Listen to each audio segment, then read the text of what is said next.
I tried hard to be proud of my service, but all I could feel was shame. And racism could no longer mask the reality of the occupation. These were people.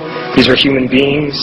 I've since been plagued by guilt anytime I see an elderly man, like the one who couldn't walk, who we rolled onto a stretcher and told the Iraqi police to take him away. I feel guilt anytime I see a mother with her children, like the one who cried hysterically and screamed that we are worse than Saddam as we forced her from her home. I feel guilt anytime I see a young girl, like the one I grabbed by the arm and dragged into the street.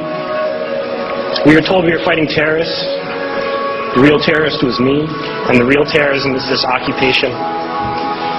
Racism within the military has long been an important tool to justify the destruction and occupation of another country. It has long been used to justify the killing, subjugation, and torture of another people.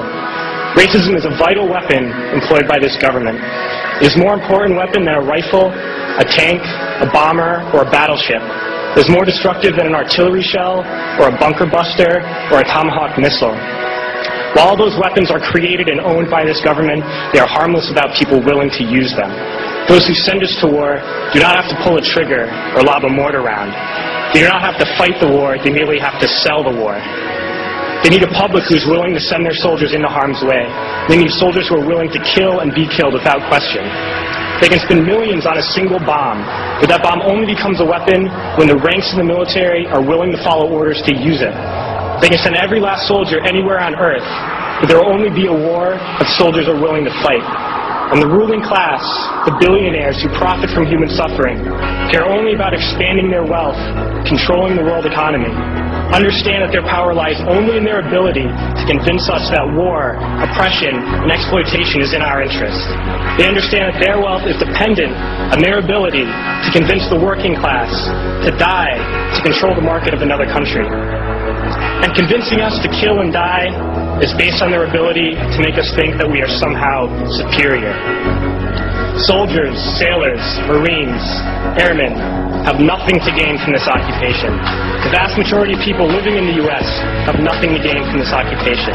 In fact, not only do we have nothing to gain, but we suffer more because of it. We lose limbs, endure trauma, and give our lives. Our families have to watch flag-draped coffins lowered into the earth. Millions in this country without health care, jobs, or access to education must watch this government squander over $450 million a day on this occupation.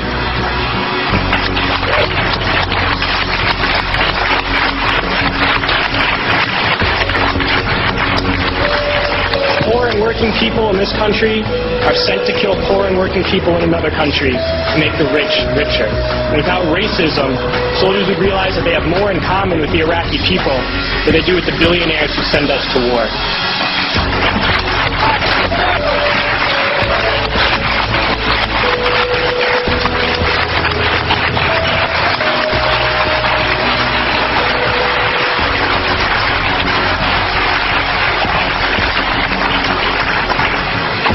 I threw families onto the street in Iraq, only to come home and find families thrown onto the street in this country, in this tragic and unnecessary foreclosure crisis. We need to wake up and realize that our real enemies are not in some distant land. They're not people whose names we don't know and cultures we don't understand. The enemy is people we know very well and people we can identify. The enemy is a system that wages war when it's profitable.